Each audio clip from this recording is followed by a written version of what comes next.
السلام علیکم ویورز، آپ دیکھ رہے ہیں اسلامی چینل۔ اگر نئے آئے اس چینل پہ تو لازمی سبسکرائب کرنا نہ بھولیے گا اور بیل آئیکن کو لازمی پریس کریں۔ بات ہے امام احمد بن حنبل کی، انہوں نے اللہ نے اعزاز دیا کہ آج بھی مکے اور مدینے میں امام احمد بن حنبل کے مذہب پر فتویٰ دیا جاتا ہے۔ وہاں کے لوگ حنبلی کہلاتے، اتنی اللہ نے انہیں شان عطا فرمائی۔ کہتے ہیں میں نشاپور سے نکلا جب تو بحری رستے کے لیے میں آنے لگا یہاں، جب جہاز میں بیٹھا نا تو رستے میں طوفان آ گیا۔ طوفان اس تیزی کے ساتھ آیا اور اتنے دن جاری رہا کہ ہمارے جہاز کی سمت ہی بدل گئی، ڈائریکشن ہی بدل گئی۔ وہ جانا ادھر تھا تو جہاز کا منہ ادھر ہو گیا۔ فرماتے ہیں جا کے کسی کنارے ہم اترے۔ یہ دیکھیں جو لوگ طالب علم جاتے تھے، فرماتے ہیں وہاں جا کے اترے، وہاں پتہ چلا کہ جس جزیرے پہ ہم اترے ہیں یہاں سے اگر پیدل جائیں گے تو 1.25 مہینے میں بغداد پہنچیں گے۔ اور فرماتے ہیں کہ پیسے بھی کوئی نہیں، ختم ہو گئے۔ اب میں وہاں سے اترا، پتے کھاتا، 1.25 مہینہ لگا اور میں بغداد شریف پہنچا۔ اور جب پوری جدوجہد کر کے وہاں پہنچ گیا نا تو پتہ چلا کہ امام احمد بن حنبل کا تو مدرسہ ہی بند ہو گیا، ان کے تو جمعہ پڑھانے پہ پابندی لگ گئی ہے۔ وقت کا بادشاہ ناراض ہو گیا، اس کا مطلب ہے وہ بھی سیاسی باتیں کرتے ہو گے، ناراض ہو گیا، اسے پکڑ کے آپ کو جیل میں ڈال دیا۔ تو امام صاحب تو پڑھاتے ہی نہیں۔ فرماتے میں اب تلاش کرنے لگا کہ مجھے پتہ چلے امام صاحب کہاں قید ہیں۔ بتایا گیا کہ ان کو ان کے گھر کو جیل، سب جیل قرار دے کے نظر بند کر دیا، اور گھر کے چاروں کونے میں پولیس کھڑی ہے۔ امام احمد بن حنبل رحمۃ اللہ تعالی علیہ کے وہ شاگرد شاہ بقی الدین صاحب فرماتے ہیں کہ میں جب وہاں پہنچ گیا، وہاں پہنچ کر کے میں نے لوگوں سے کہا کہ تم نہ قریب نہ جانا، بس مجھے بتا دینا کہ امام صاحب کا گھر کہاں ہے۔ تو کہتے ہیں ایک شخص نے مجھے کہا کہ میں انگلی کا اشارہ نہیں کروں گا، آنکھ کا اشارہ کروں گا، کیونکہ حالات بڑے خراب ہیں۔ کہتے اس نے آنکھ کے اشارے سے بتایا کہ وہ سامنا گیٹ امام صاحب کا ہے۔ کہتے میں واپس آ گیا۔ اب ساری رات سوچتا رہا کہ امام صاحب کے گھر تعلیم حاصل کرنے کیسے جانا ہے۔ فرماتے پھر مجھے ایک تجویز سمجھ میں آئی۔ صبح جب میں نے اٹھا تو میں نے سر سے پگڑی اتاری، اپنے بالوں میں ہاتھ ڈال کے بال بکھیر دیے، چاروں جانب بکھر گئے، زلفیں رکھی ہوئی تھی۔ فرماتے پھر میں نے اپنی قمیض کو تھوڑا سا ایک جگہ سے پھاڑا، تھوڑا سا دوسری جگہ سے پھاڑا، ٹخنوں کے قریب کر کے کہتے ہیں میں نے جا کے تھوڑی سی تہمت کو بھی پھاڑا۔ ہاتھ کے اندر میں نے کاسا پکڑا جیسے فقیر مانگنے والے پکڑتے۔ اب تو فقیر کہتا نا اللہ بھلا کرے، اللہ بھلا کرے، تو اس زمانے میں کہتے تھے اجرکم علی اللہ، اجرکم علی اللہ، تمہیں اللہ اجر دے، تمہیں اللہ۔ کہتے ہیں یہ وظیفہ میں نے اچھی طرح پکایا، نظریں میں نے جھکا لی، پٹے پرانے کپڑے پہن کے نا تو بغداد کی گلیوں میں، کہتے ہیں بغداد کی گلیوں میں کبھی ادھر کبھی ادھر میں نہ وہ لیے نہ کاسا، میں گھوم رہا ہوں، پھر رہا ہوں، تینوں لب دیا آپ گواچے۔ کہتے میں ڈھونڈتا پھر رہا ہوں مجنو بن کے وچ بازارا، کدی ککھاں وانگ رلائے، کدی کہایا کنبا سارا، سر نیزے اتے چڑھائے، آزم یار منون دی خاطر اساں کی پیس وٹائے۔ فرماتے ہیں کہ وہ کاشا لیے تو میں نکلا، سپاہی کھڑے تھے، ان سے بھی میں نے کہا اجرکم علی اللہ۔ کہتے ہیں ایک دینار انہوں نے بھی میرے کاشے میں ڈالا۔ پھر امام احمد بن حنبل کا دروازہ آیا تو میں نے دروازے پہ کھڑے ہو کہا اجرکم علی اللہ، اجرکم علی اللہ، اجرکم علی اللہ۔ کہتے میرا جوش ہی بدل گیا۔ امام صاحب نے جھٹ سے دروازہ کھولا، خوبصورت امامہ اور خوبصورت چہرہ۔ کہتے ہیں ان کا چہرہ دیکھا تو میرے آنسو ہی بہہ گئے، اور امام صاحب نے جب ایک دینار میرے پیالے میں ڈالا تو میں رو پڑا۔ میں نے کہا بغداد کے بادشاہ اور میرے محبوب کے علم کے وارث، میں بھیک مانگنے نہیں آیا، میں تو رسول اللہ کی حدیث سننے آیا ہوں۔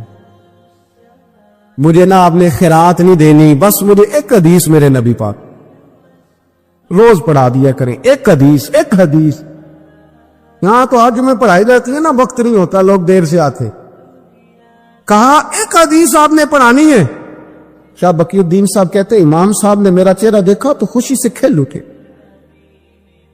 فرمانے لگے تو کیسے آئے گا؟ کہ حضور بھکاری بن کے میں خیرات مانگنے آؤں گا، یہ بھی تو خیرات ہی ہے نا، مصطفیٰ کریم کے نام کی خیرات مانگنا۔ حضور آپ نے ایک حدیث پڑھانی ہے، سنے۔ شاہ بقی الدین کہتے ہیں میں پورا سال بھکاری بن کے جاتا رہا، یہ جذبہ، یہ شوق، پورا سال بھیک مانگنے کی غرض۔ یہاں تو ہمیں اپنے علماء میں کمزوریاں نظر آنے لگ جاتا ہے، تو سب ٹھیک ہے جی، وہ ایک بات میں ٹھیک، لہذا چھٹی، میں اب خود بہت بڑا محدث ہوں، مجھے کیا ضرورت۔ یہ کمزوری ہے، اس لیے اخلاقی رویے لوگوں کے مضبوط نہیں رہتے، اس لیے دنیا داری کی ساری باتیں آتی ہیں پر دین نہیں آتا، کیونکہ ہمارا وہ شوق نہیں، وہ انداز نہیں۔ ہم کون بھکاری بننے کو تیار ہے؟ جب لوگ کاسا پکڑتے تھے تو پھر رسول اللہ کے دین کی خیرات بھی اس سے آیا کرتی۔ اب کوئی کاسا نہیں پکڑتا تو خیرات کیسے تو لوگ بحث کرنے آتے، گفتگو کرنے آتے، لینے کون آتا؟ حضرت شاہ بقی الدین کہتے ہیں میں پورا سال جاتا رہا۔ امام احمد بن حنبل مجھے فرماتے یار میں بھی سوچتا تھا کہ کہیں میرے علم کو زانگی نہ لگ جائے، دیکھو اللہ نے فضل کیا ہے، مجھے ایک طالب علم عطا فرما دیا ہے۔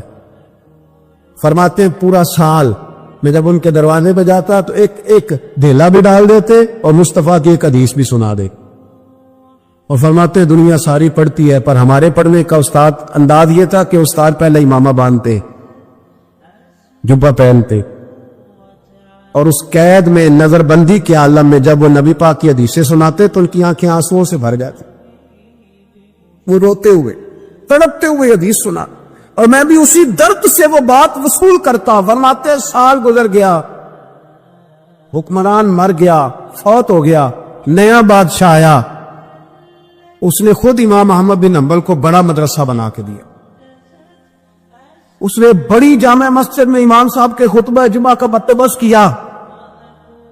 فرماتے ہزاروں طالب علم کئی ملکوں سے امام صاحب کے دروازے پر آ کے بیٹھنے لگتے۔ فرماتے جب میں بھی پہنچا نا تو امام فرمانے لگے تو ذرا آگے آ جا، کہتے میں آگے آیا تو فرمانے لگے بھئی علم تمہیں بھی دیتا ہوں، تمہیں بھی پڑھاؤں گا، مرتے دم تک پڑھاؤں گا۔ کچھ لوگوں کے پاس علم ہوتا ہے پر ان کا علم کسی کو نفع نہیں دیتا، اسی طرح کچھ لوگوں کے پاس مال ہوتا ہے پر ان کا مال کسی کو فائدہ نہیں دیتا، سمیٹ کے لے جاتے ہیں ہر شے قبر میں۔ حضرت ابوبکر صدیق رضی اللہ تعالیٰ عنہ کا مال اتنی شان والا تھا کہ آپ رضی اللہ تعالیٰ عنہ کاروبار کرتے تھے، اور کپڑے کا کاروبار کرتے تھے، اور وسیع کاروبار کرتے تھے۔ جس دن آپ نے اسلام قبول کیا آپ کے پاس 40,000 دینار تھے۔ 40,000 دینار بہت بڑے امیر آدمی کے پاس ہوتے تھے۔ 40,000 دینار تھے، کچھ نے درہم بھی لکھے ہیں، 40,000 تھے، لیکن آپ نے سارے کے سارے راہ خدا میں خرچ کر دیے۔ میں نے یہ نہیں کہا کہ اس میں سے 2.5% زکوٰۃ دی، میں نے یہ نہیں کہا، میں نے کہا کہ سارے کے سارے راہ خدا میں خرچ کر دی، اور آپ نے 1 منٹ کے لیے بھی کبھی توقف نہیں کیا کہ یہ میرے پاس مال ہے تو لہذا اب میں کس طرح کر کے اس کو خرچ کروں۔ پہلے تو آپ نے اسلام قبول کیا تو مال خرچ کرنا شروع کیا، پھر جب آپ ہجرت کے لیے نبی کریم صلی اللہ تعالی علیہ وسلم کو لے کے گئے تو اس میں بھی مختلف روایتیں ہیں۔ ایک روایت یہ ہے کہ اس وقت 5,000 دینار آپ کے پاس تھے، بہت بڑی رقم تھی یہ بھی۔ جب آپ گھر سے نکلے نا تو وہ سارے پیسے ہی آپ نے ساتھ لے لیے، سارے۔ بڑا مشکل کام ہے، گھر میں جوان بیٹیاں بھی تھیں، بچے بھی تھے، خرچے بھی تھے، لیکن یارو یہ بڑا کٹھن رستہ ہے۔ وہ سارے پیسہ لے لیا اور وہاں پتھر رکھ کے نا چھوٹے چھوٹے، تو ان کے اوپر کپڑا ڈال دیا۔ والد نابینا تھے، اپنی صاحبزادی سے فرمانے لگے اگر ابا جی پوچھے نا ابو بکر سارے پیسے تو نہیں لے گیا، اور وہ ڈھونڈتے ڈھونڈتے یہاں آئے تو ان کا ہاتھ لگوا دینا، انہیں پتا چلے کہ پیسے بھی یہیں پڑے ہوئے، لیکن ساری رقم ساتھ لے گئے اور راہ ہجرت میں ساری رقم خرچ کر دی۔ میرے نبی کریم صلی اللہ تعالی علیہ وسلم نے اعلان فرمایا غزوہ کے لیے، جنگ کے لیے، جہاد کے لیے، قحط کا زمانہ تھا، لوگوں کے پاس کھانے کو روٹی نہیں تھی۔ حضرت عمر فاروق فرماتے مجھے یوں لگتا تھا کہ ان دنوں سب سے زیادہ خوشحال میں ہی ہوں، تو میں نے اس طرح کیا کہ گھر کا سارا مال جمع کیا، تو وہ میں نے نا نصف کیا اس کو، آدھا، اور آدھا مال میں نے رکھ لیا گھر والوں کے لیے، اور آدھا مال پھر میں بول رہا ہوں 2.5% نہیں 50%۔ یہاں 2.5% کی زکوٰۃ دیتے ہوئے لوگ پریشان ہو جاتے ہیں۔ 50% جناب عمر فاروق رضی اللہ تعالیٰ عنہ فرماتے ہیں کہ وہ میں نے اس کو جمع کیا اور میں نے ارادہ کیا کہ آج ابو بکر سے آگے گزریں گے انشاءاللہ، نیکیوں میں، خرچ کرنے میں، کمانے میں نہیں، جمع کرنے میں نہیں، خرچ کرنے میں۔ فرماتے ہیں جب وہ میں مال لے کے نبی کریم کی بارگاہ میں گیا تو میں بڑا مطمئن تھا کہ آج میں آگے گزر ہی جاؤں گا، لیکن جب میں نے نظر اٹھائی تو میرا رنگ بدل گیا، میرے پیچھے پیچھے ابو بکر صدیق بھی آئے، اور فرماتے ہیں میں نے اس مرد درویش کا رنگ بدلا ہوا دیکھا، سر کی ٹوپی بھی اتار لی، پیروں کے جوتے بھی اتار دیے، وجود کے کپڑے بھی اتار کے بوریے کا لباس پہن لی، اور گھر سے سوئی دھاگا بھی اٹھا لائے۔ کہتے مال رکھا، حضور نے مجھ سے پوچھا عمر کیا لائے ہو؟ میں نے کہا حضور آدھا لے آؤں، آدھا چھوڑ آیا ہوں۔ نبی کریم بڑے خوش ہوئے، مجھ سے پوچھا تھا کیا لائے ہو، بات پہ غور کرنا، اور ابو بکر صدیق سے پوچھا ابو بکر گھر میں کیا چھوڑ کے آئے ہو؟ مجھ سے پوچھا کیا لائے ہو، ابو بکر سے پوچھا ماں اب کئی تھا، کیا چھوڑ کے آئے ہو؟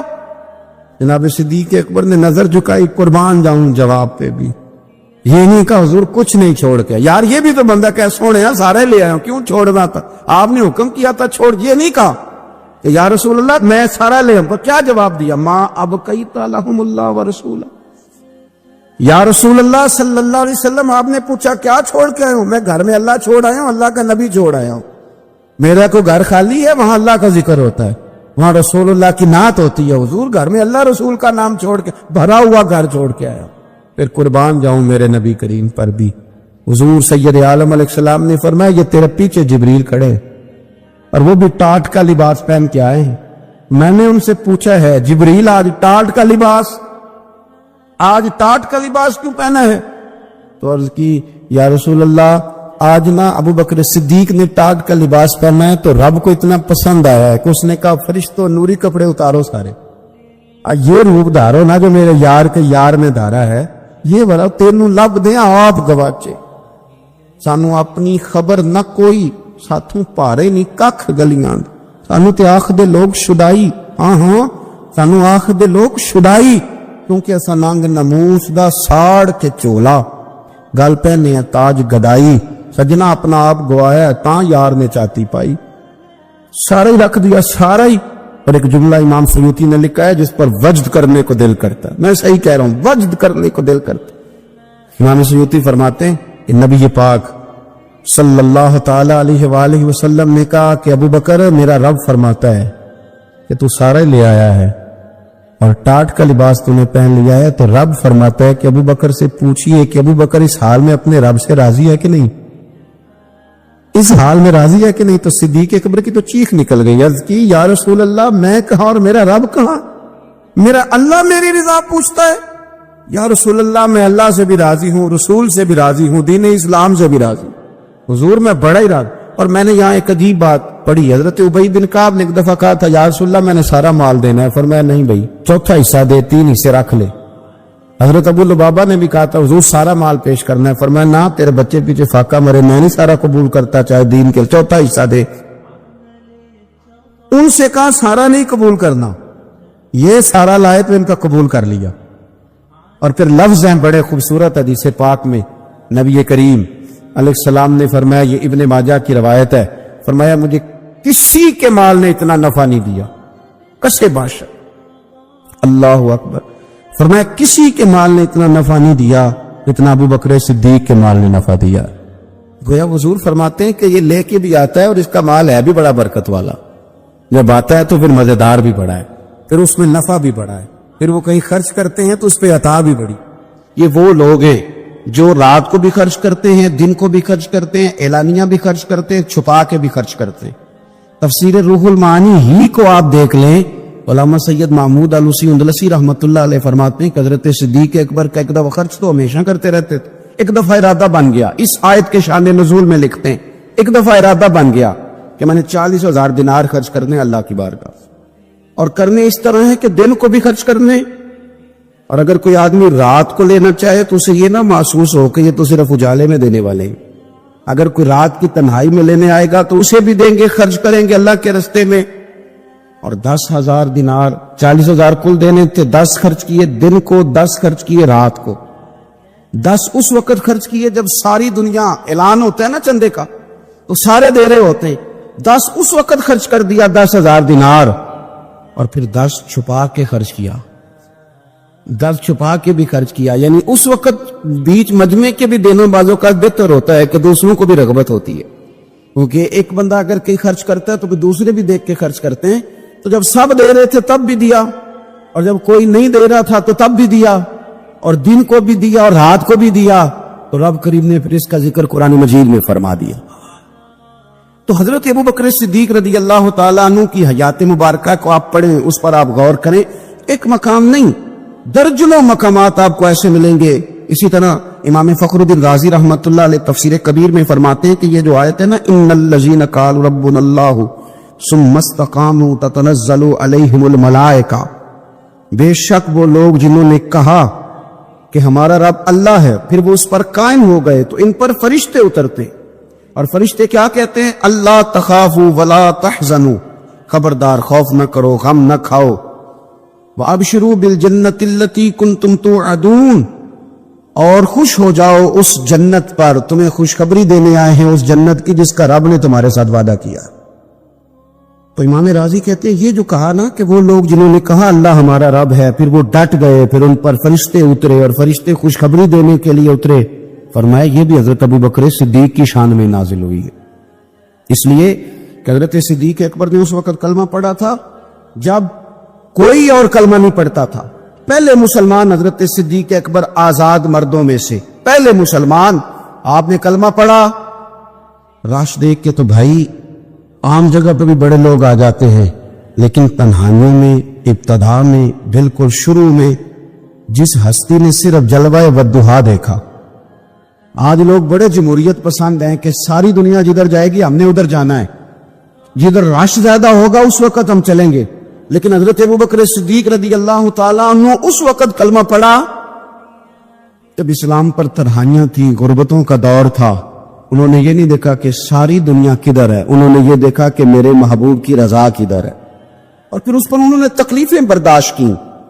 تکلیفیں پلیٹ میں رکھ کے نہیں غلامی مل جایا کرتی, تکلیفیں برداشت کی, مار بھی کھائی, مال بھی دیا, تکلیف بھی سہی, تانے بھی سہے, باتیں بھی سنی.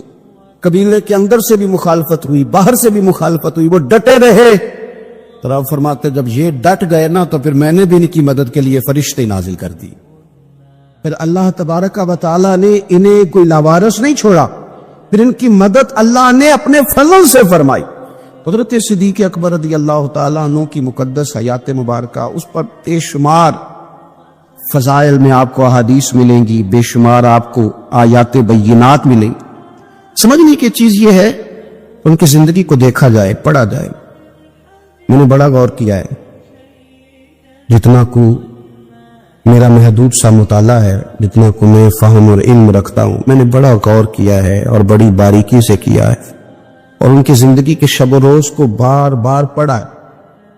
اور وہ جتنے پیچ و تاب ہیں ہجرت سے لے کر بدر تک اور بدر سے لے کر فتح مکہ تک, ہر میدان, ہر جگہ, ہر کوچہ, ہر نگر, ایک ہی بات سمجھ میں آئی ہے کہ جس طرح پروانہ چراغ کے گرد گھوم کے زندگی گزار دیتا ہے, گھوم کے زندگی گزار دیتا ہے. روشنی جہاں نظر آتی ہے تو پروانہ ساتھ ہی نظر آتا ہے, کہیں اور دکھائی دیتا ہی نہیں. اسی طرح میرے پیارے حبیب نبی کریم صلی اللہ تعالی علیہ وسلم کی نبوت کی روشنی کے گرد جو پروانہ دیوانہ وار ہمیں نظر آتے ہیں, ان کا نام حضرت ابو بکر صدیق ہے. حضور کی رضا کو پا لینا, حضور کیا چاہتے ہیں اس چاہت کے مطابق کوشش کرنا. جس نے میرے نبی پاک علیہ الصلوۃ والسلام کے ساتھ عداوت رکھی اس کے ساتھ عداوت رکھنا, اسے اپنا دشمن جاننا. جس کے ساتھ میرے نبی کریم صلی اللہ تعالی علیہ وسلم کی غلامی کا رشتہ ہو گیا, جو حضور کا وفادار ہو گیا, اس کے ساتھ دست شفقت پھیرنا, اس سے پیار کرنا. حضور صلی اللہ علیہ وسلم نے خود فرمایا کہ میری امت پر سب سے زیادہ نرمی کرنے والے ابو بکر صدیق ہے. اس کے ساتھ محبت کرنا, اس کے ساتھ پیار کرنا, اپنی ظاہری زندگی کو, اپنے وجود کو, اپنی خواہشات کو, اپنی اولاد کو, اپنے تعلق کو, سب کو پیچھے رکھ کے سب سے آگے اپنے محبوب کی ذات کو رکھنا. یہ کمال صرف حضرت صدیق اکبر ہی کو حاصل ہے. لوگ عمل کرتے ہیں پر مزیدار نہیں کرتے.